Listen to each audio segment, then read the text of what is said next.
Well, ladies and gentlemen, it is official. BMW Team M, WRT, LSWP. I'm just kidding. Anyways, that's going to be the team that takes over for RLL with the BMW hypercar in IMSA and WEC. There's been a lot of rumor about who's going to take over that program. RLL announced several months back that they would no longer be a part of the BMW program. I don't know if they've announced that they're going to stay in the prototype class, or if they're just going to find another manufacturer. I hope they stay. But I'm going to tell you this: the hypercar class in WEC it's getting ready to get extremely crowded. BMW, the ones that are already there,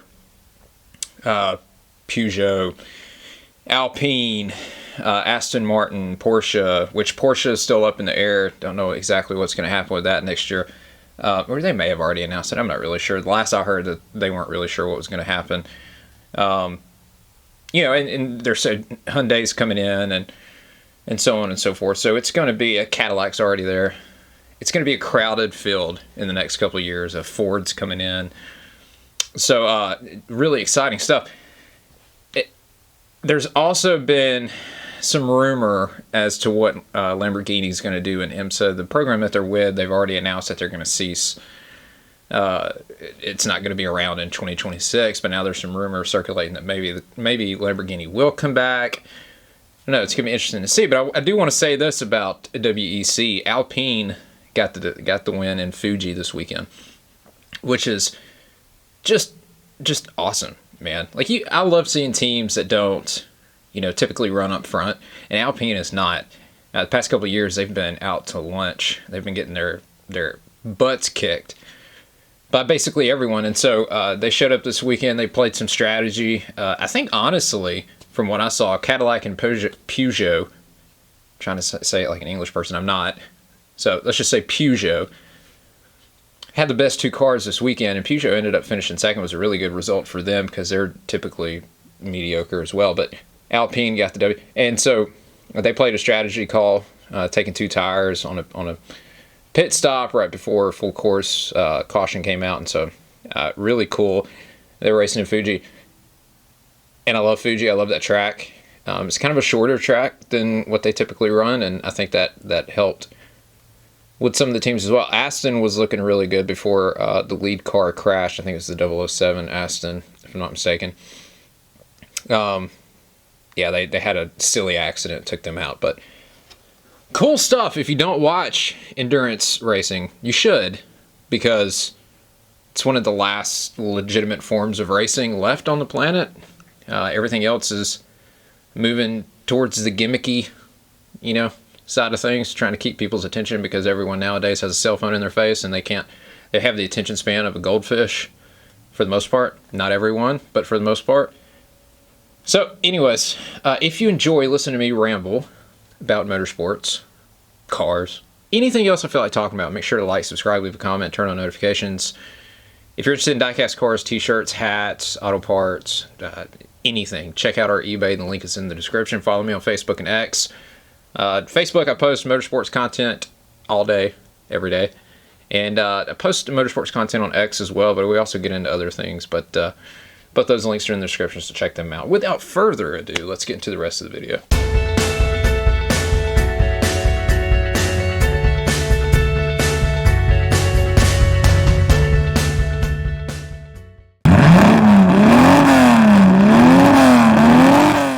So I just want to say this about the Cup race, okay?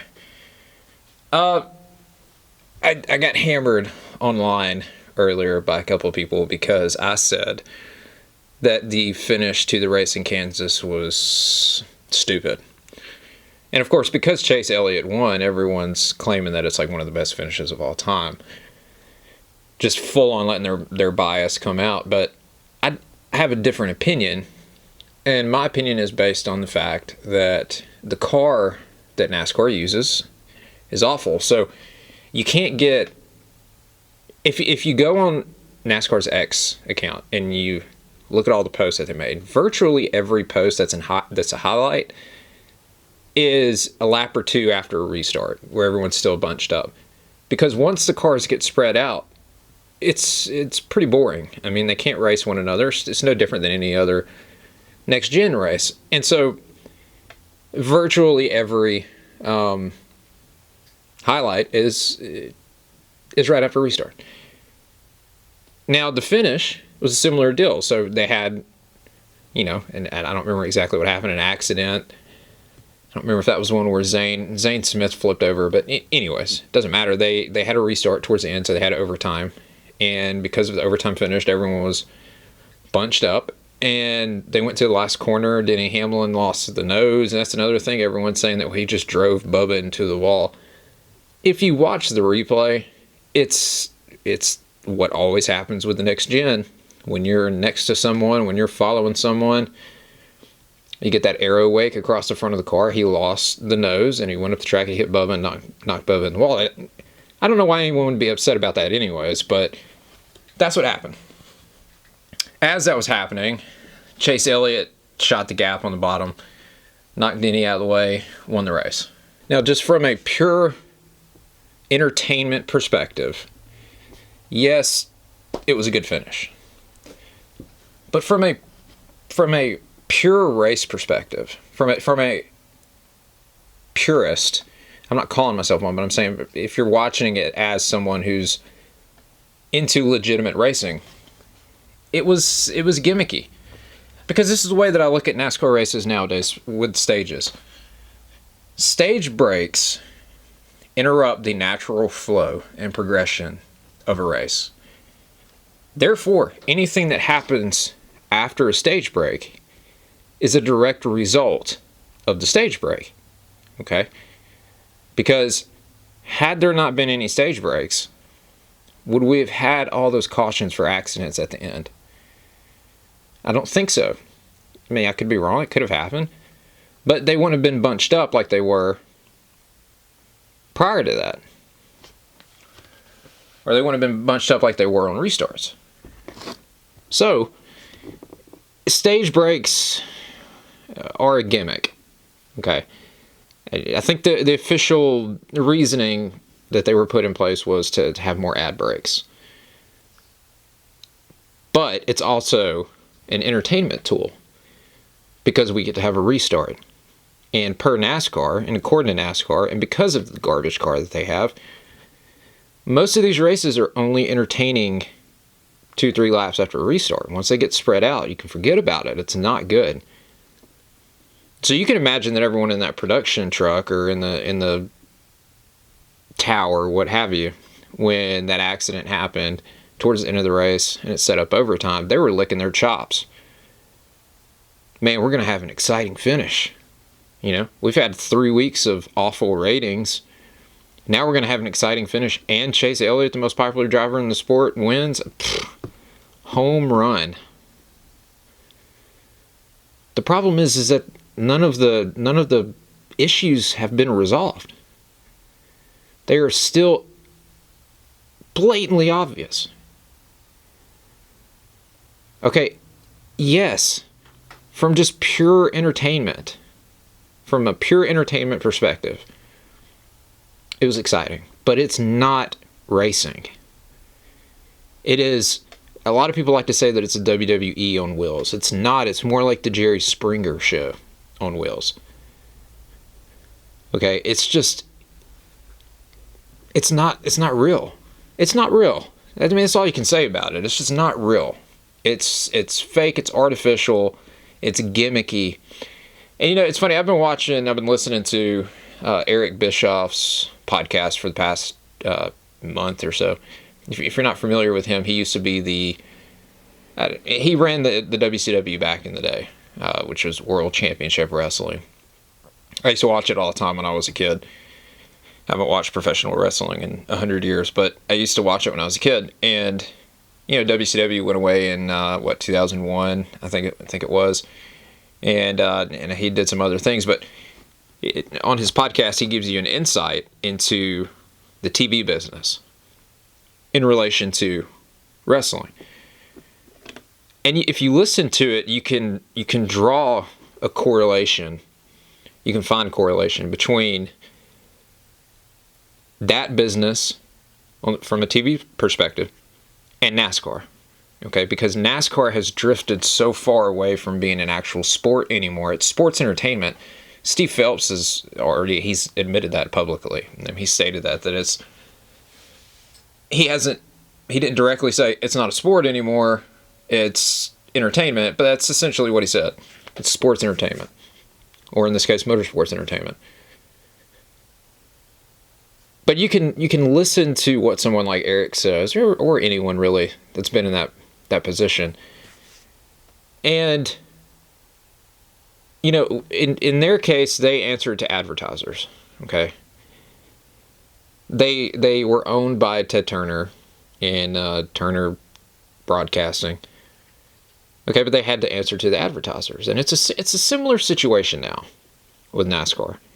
Now, the rumor started last week that NASCAR and the playoff committee are officially tossing around the idea of getting rid of the playoffs. Now, do not hold your breath, okay? Because the TV partners want something that's going to be monetarily beneficial moving forward. And since there hasn't been a full season format in 20 years, and the TV landscape has changed, or the way that people consume media has changed so much in that time period, they're going to be gun shy about going back to that. Yes, it worked back 20 years ago, but is it going to work now? We live in a day and age where people have cell phones and social media and stuff like that in their face 24/7. Whatever they want to watch is right there at their fingertips. And if you look at the highlight clips that both NASCAR, Formula One, and all these different entities put out, the highlight clips have a ton of clicks, a ton of views. Because people are increasingly getting to the point where they don't want to watch four-hour races. But if we're going to still do 4-hour races, what can we do to keep them entertained the entire time? That's the mindset. And just having races that run for hours on end with no mandated breaks, we can't do anything to position the race to where these guys will be side by side for X amount of laps, It's going to have to play out organically. Well, no, they don't want to take that chance because they have a fear that they're going to lose viewers. Now, that may change since the viewership has been so bad here lately. Of course, I have people trying to tell me not only is it football's, it's because of football, but it's also because it's been on USA. I mean, streaming and everything still exists outside of USA, but apparently it's USA's fault. I don't know. I guess we'll see. I don't know. Honestly, I don't buy into that, but that's the running theory right now. Anything and everything to take the blame and the focus away from the actual issue. So, like I said, the race was entertaining. Zane Smith flipped over, which, by the way, is nuts. Zane, every single time that dude is running the top 10 this year, which has been several times. He's been really, really good this year. Almost every single time something stupid has happened to him. He has some of the worst luck I've ever seen out of a race car driver. He's kind of buried in points, but he shouldn't be because he's been running really, really good. But it's like I said, if something's going to happen on the racetrack, it's going to happen right around him. And it wasn't an intentional crash by any means. John Hunter, I think a similar deal with Denny and Bubba, just kind of lost the car, lost the nose, and just went up and put. Zane just happened to be on the outside of him and got squished up into the wall, and the car pitched up on two wheels and it slid down the wall, and then finally, similar crash to what happened with Casey Kane at Bristol back. I don't remember when that was, 2007. Martin Truex did a similar thing at Bristol, or not Bristol, but Richmond. I think in like 04 or 05. It was 05 because Mike Wallace was in the 38 car, and that was a Dodge. It was a Dodge Charger. I don't remember why, by the way. If someone can comment and refresh my memory, why was Mike Wallace in Casey Kane's car in 2005 in that Richmond race? I don't remember why. And I don't remember if that was a one-off deal or if he was in the car several times. I don't recall. But anyways, If you enjoyed listening to me ramble about motorsports, cars, or anything else I feel like talking about, make sure to like, subscribe, leave a comment, turn on notifications. It works. If you're interested in diecast cars, t-shirts, hats, auto parts, anything, check out our eBay. The link is in the description. Follow me on Facebook and X for more motorsports content. Also, check out, I have been posting some compilation videos of old automotive and racing ads. So, I mean, the one that I uploaded yesterday was 2001. Is strictly ads from 2001, and it's just cool.